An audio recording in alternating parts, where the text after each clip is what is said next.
Good day to you. This is Brother Medina for Tuesday, Seventh-day Adventist. And please, let us start this session with a word of prayer. Loving Father, please be with us as we enter into this expression. Please help us to show the truth and nothing but the truth, that your name may be glorified. In Jesus' holy name we pray. Amen. Well, our program today is Republicanism Part 2. Republicanism Part 2. And today we want to carry you into the public library in Port of Spain, that you would get a very clear idea of the kind of display we have been having for Republic Day. This is going to be explained to you step by step as we go forward. But before we do that, we want to discuss a little more about republicanism. In the very first instance, we have to understand that the kind of republic that we have in Trinidad and Tobago, something that we should be thankful to God for. This republic was indeed called originally Jeffersonian Republicanism, named after Thomas Jefferson, one of the founding fathers of republicanism in the United States of America. He founded the type of government or the type of political system the United States has, which is called republicanism. And it is this same system, republicanism, that we have in Trinidad and Tobago. We want you to know that when you celebrated Republic Day, you actually celebrated the fact that you had liberty and that you have rights and freedoms. Now, let us just take a little look at some important points here. First of all, the founding fathers of America used the Bible to found republicanism. Yes, my dear people, republicanism did not grow out of Greece or Rome or the French Revolution. Republicanism in the United States of America, from which we ourselves got that very same system, that republicanism was founded upon the Bible. In the very first place, the rights and freedoms of man, which is what republicanism is all about, those things were founded literally in the Bible. If we turn to Ecclesiastes and we look at Ecclesiastes chapter 12 and we look at the last two verses, here is what we are told, verse 13 and verse 14. It says this: "Let us hear the conclusion of the whole matter. Fear God and keep his commandments, for this is the whole duty of man." Yes, my dear people, the founding fathers read this and found out that the Ten Commandments described the duty of man. And the duty of man is his rights, relationship, respect to his fellow men. And so they found out that since the commandments of God express the duties of man to his fellow men, they found out that the rights and freedoms of man were founded in the Ten Commandments. Yes, my dear people. And this is the reason why, if you keep the Ten Commandments, you will not transgress the rights and freedoms of men. Now, all the rights and freedoms that we have can be summed up as to three basic rights. Three basic rights. They are the right to religious liberty, the right to life, and the right to private property. Yes, my dear people. If you take the Ten Commandments and you analyze them, this is what they are all about. They are all about the right to life, the right to private property, and the prime top right is the religious liberty right. From these rights come a whole host of sub-rights and also 8 basic freedoms. Yes, my dear people. And those 8 basic freedoms, which are in effect the practice of rights and freedoms, are freedom of thought, freedom of belief, freedom of conscience, freedom of choice, freedom of opinion, freedom of speech, freedom of expression, and freedom of movement. By these 3 freedoms, by these 8 freedoms, you can in effect fulfill and satisfy your rights. Yes, my dear people. So you fulfill your rights through your freedoms. By living out your freedoms, you fulfill your rights. And this is what the founding fathers found out. Yes, my dear people. Another important thing they found out with regards to setting up the type of republic that they set up was the idea of separation of powers. Yes, my dear people. And this separation of powers was literally founded from a scripture in the Bible. And this is Isaiah chapter 33 and verse 22. Here is what the founding fathers found out. I quote, "For the Lord is our judge, the Lord is our lawgiver, the Lord is our king, he will save us." When the founding fathers of America read this scripture, they found out something very important. They found out that the Lord, as their judge and as their lawgiver and as their king, this caused God to be reigning over man. But if one man were to have all these powers, he would be like God to man. So what did they do? They decided to separate these powers. In other words, what we had here was number one. Instead of saying the Lord is our judge, they would have a judiciary that is separated. And then you have the Lord is our lawgiver, they will have the legislature separate. And then you have the Lord is our king, they will have the executive separate. And this became separation of powers. This is how this Republican system that we have were founded in the Bible, and there were other scriptures too. Now what we want you to do, we want you to look at the display we are having in the library and get a further explanation about what we are telling people about republicanism, about rights and freedoms as we celebrate our wonderful republic. Hello, this is Brother Medina for Tuesday Seventh-day Adventist, and I am here at the public library. Welcome to a display that we are having about what it means to be a republic. We are going to be looking at various charts and literature that all tell us what a republic is all about with regards to rights and freedoms. And our main host who will carry us to all those charts and explain it is Brother Shannon Bartholomew, the director of the Thusian Institute for Religious Liberty. This is Shannon Bartholomew, executive director for the Thusian Institute for Religious Liberty. We are here at the National Library, in particular the adult division, where we are hosting an exhibition for the Republic Day, which is soon to come here in Trinidad and Tobago. Okay, what we have here, this is our general opening banner, Republic Day Exhibition 2011. Since this is an initiative that is annual, display, we have a display of materials. What we have here on the table is a range of materials, both one-page pamphlets as well as booklets, all on the topic of republicanism. So the various areas that has to do with republicanism, we have our Human Rights Catechism, booklets on freedom of speech, the origin of human rights and the law of God, how to celebrate Republic Day, items on the definition of justice, the value of republic,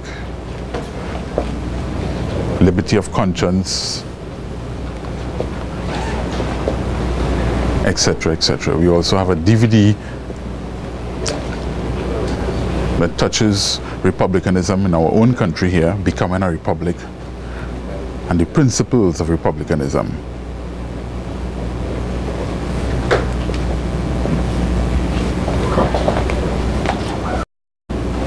Okay, what we are starting off here with regarding our charts, we are looking at an image here that consists of our motto together with a clip that identifies Section A of our preamble of the Constitution. This is very relevant to the issue, and Section A says, whereas the people of Trinidad and Tobago, A, have affirmed that the nation of Trinidad and Tobago is founded upon principles that acknowledge the supremacy of God, faith in fundamental human rights and freedoms, the position of the family in a society of free men and free institutions, the dignity of the human person, and the equal and inalienable rights with which all members of the human family are endowed by their Creator.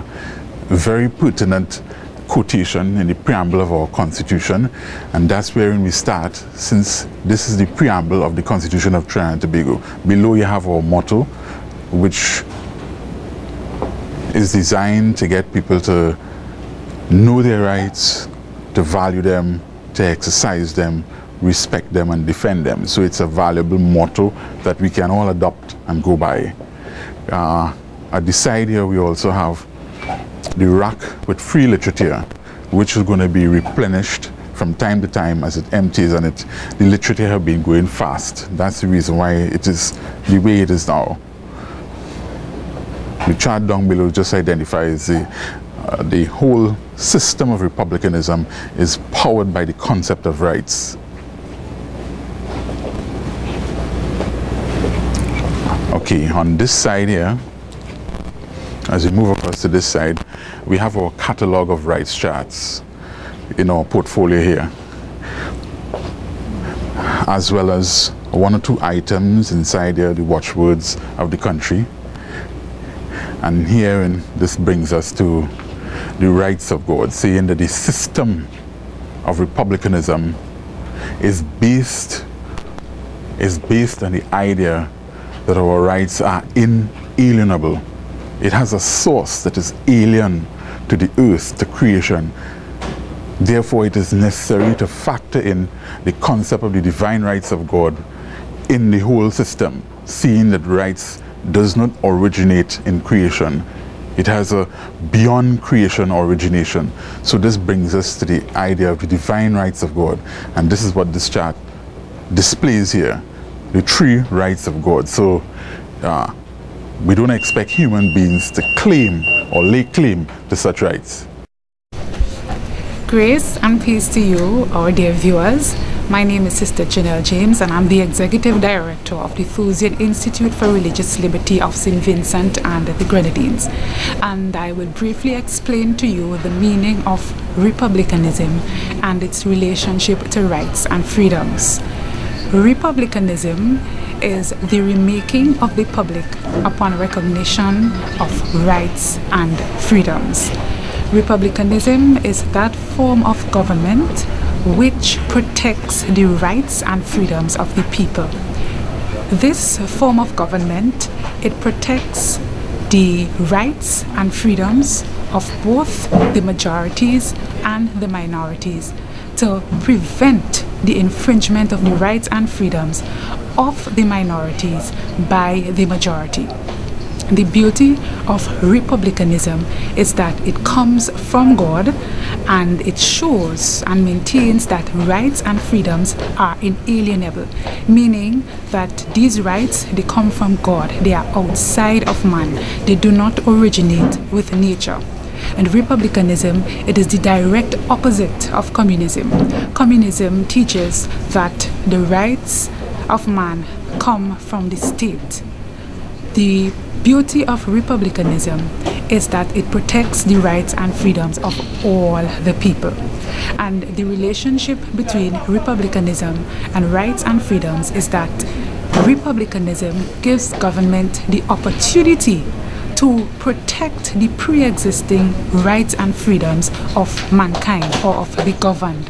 And these rights that are to be protected by the government are the right to serve God, or the right to religious liberty, the right to life, and the right to private property. So that government are simply the protector of rights. They are not the giver of rights. And as I say this to you, I would like to remind you of a beautiful quote from a former president of the United States of America, John F. Kennedy. He had this to say: "The rights of man come not from the generosity of the state, but from the hand of God." And so you, as you commemorate Republic Day here in Trinidad and Tobago, I beg of you to appreciate these beautiful principles, understanding that when you elect government, they are there to protect your rights. They are not the giver of your rights. So may God be with you. Continue to enjoy the freedom of having a republic. In Jesus' holy name, amen. We now come to one of the most significant charts in the display, the exhibition, which is our liberty of conscience chart. Now, since the concept of republicanism that we follow is Jeffersonian, the Jeffersonian brand of it, due to Jefferson's involvement in the development of the concept of republicanism, historically speaking. Reason be it, under the liberty of conscience phrase, you would see the arrows indicating the historical significance wherein the nation of America and Jeffersonian's involvement. Lower down, you come to the components of liberty of conscience, which is religious liberty, freedom of thought, freedom to worship, freedom of belief, freedom of choice, freedom of information, and freedom to teach or preach, and all of these, when you go down a little bit down to the bottom, you would see they are called Republican liberties. These are the liberties that republicanism supports and facilitates. And I just have two quotes at the bottom there from Jefferson. Quote 1 says, let no more be heard of confidence in man, but bind him down from mischief by the chains of the Constitution, unquote. And the second quote says, our rulers can have authority over such natural rights only as we have submitted to them. The rights of conscience we never submitted, unquote. This comes to another critical chart in the exhibition. And what we are looking at here is the core of it. It starts off with the doctrine of human rights. Starts off with the Creator, the rights of God, and you have it laid out there just below. The right to be worshipped alone by all, the right to be the source of revelation for all, and the right to be the judge of all. All of this is embedded in his law, the law of the 10 Commandments, which is identified as higher law. And you have developments that came out of the law. You have civil law, the rule of law, Republican constitutionalism, equity and justice, the free society, and all of this derives out of the law, because what is embedded in the law is both the rights of God and the rights of man. So once our system is rooted or sourced from the law, then you can be sure our systems will be in support of both the rights of man and the rights of God. When you come to the left-hand side, you will see all the components of freedom of expression. So the whole doctrine of freedom of expression is outlined here. You have the dimensions of freedom of speech. And you come down to, under freedom of speech, you have freedom to agree, to disagree, and to be neutral. You have patterns of expression as the chart comes lower down, where it identifies you have freedom to commend as well as freedom to criticize. And then you have the anti-rights reactions to criticism that is testified of in history repeatedly. You have human rights abuses that is under the reactions to criticism, physically injure, sedition, and legislation against criticism. Then just below here comes the legitimate reactions to criticism. You can criticize back, ignore, ridicule, scoff, or agree. All these are legitimate reactions to criticism. And they certainly aren't human rights abuses. And the last one, possible mental reactions to criticism. Make changes in the positions criticized, hardening in the positions criticized, or stoicism to the positions criticized. These are legitimate reactions to criticism. To the far left, you have the components.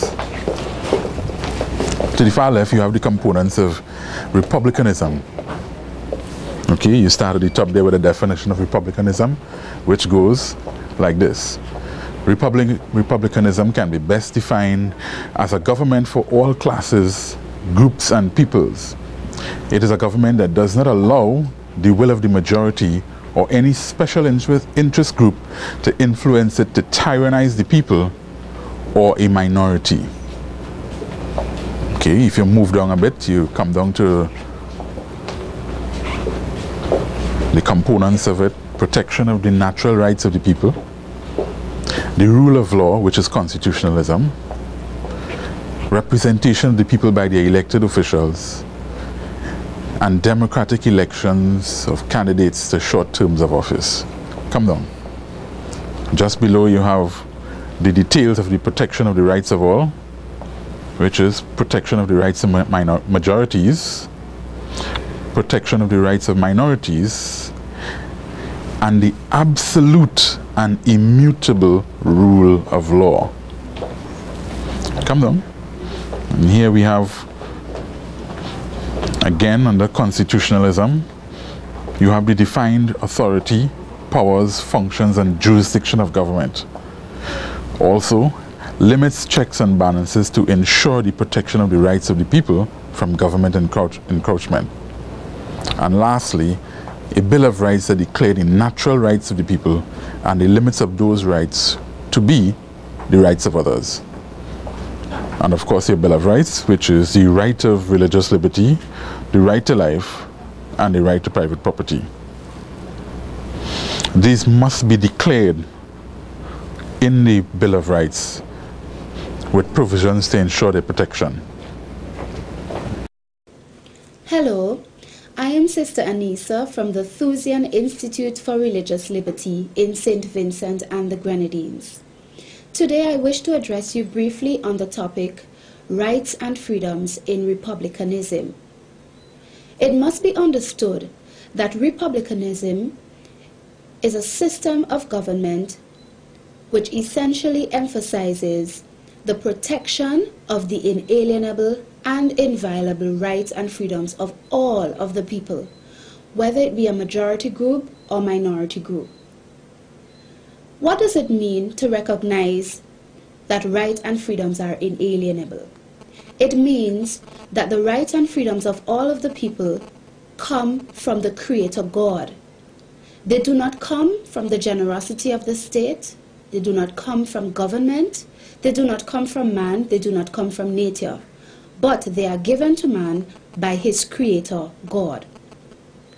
As a result of this, these same said rights and freedoms which are inalienable are also described as inviolable. This simply means that they are not to be violated by government. Since it is God who gave man his rights and freedoms, they are inalienable, then they are not to be violated. Of course, except where God himself gives government authority to take the right of man away in due process of law. For example, in the case of the death penalty, which God has given to the state to be carried out as a just and equitable punishment for the crime of murder. Now, how does a republic, or how does republicanism protect inalienable and inviolable rights and freedoms of all men? It does so by having a republican constitution.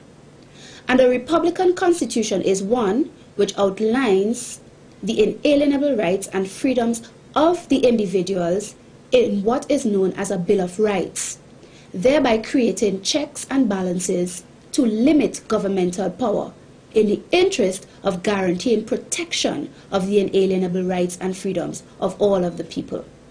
So in your Republican Constitution, you would have a Bill of Rights outlining all the rights and freedoms fundamentally which every human being enjoys and are guaranteed by the highest law of the land, the Constitution.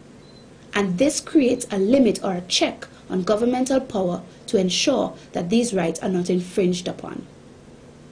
And so we see that government, in a Republican government, the government is only the protectorate, or the ones who are there to protect the rights and freedoms of the people, not to give them. For if government were to be seen as the ones to give rights, then they could take them away, they could violate them. But a Republican system of government recognizes that rights and freedoms are to be treated as inalienable, God-given, and as a result of this, government cannot take them away as if they gave them in the first place. Republicanism is the best form of government that any country can have, and Trinidad and Tobago ought to be proud. But they must keep their republic by recognizing the values thereof. And the essence of it is that government did not give rights and freedoms, it only seeks to protect them, because rights and freedoms are inalienable. They come from God, and as such, they are inviolable. May God bless the Republic of Trinidad and Tobago. May God bless you as you appreciate the values of rights and freedoms in republicanism. Thank you. Yes, my dear people, this has been our program today. Now you can call us at 625-0446, 625-0446, and we would give you further information. And we would like to leave you with a quote from Thomas Jefferson. In Thomas Jefferson's reply to address 1790, this is what he said, I quote, "The Republican is the only form of government which is not eternally at open or secret war with the rights of mankind." Yes, my dear people, the other types of government are at war with the rights and freedoms of mankind, either openly or secretly. But a Republican form of government is not at war with the rights of man, either openly or secretly. And we hope this current government will not draft a new constitution that interferes with the rights and freedoms of man, causing trouble for the country. May God bless you all until we meet again. In Jesus' holy name, amen.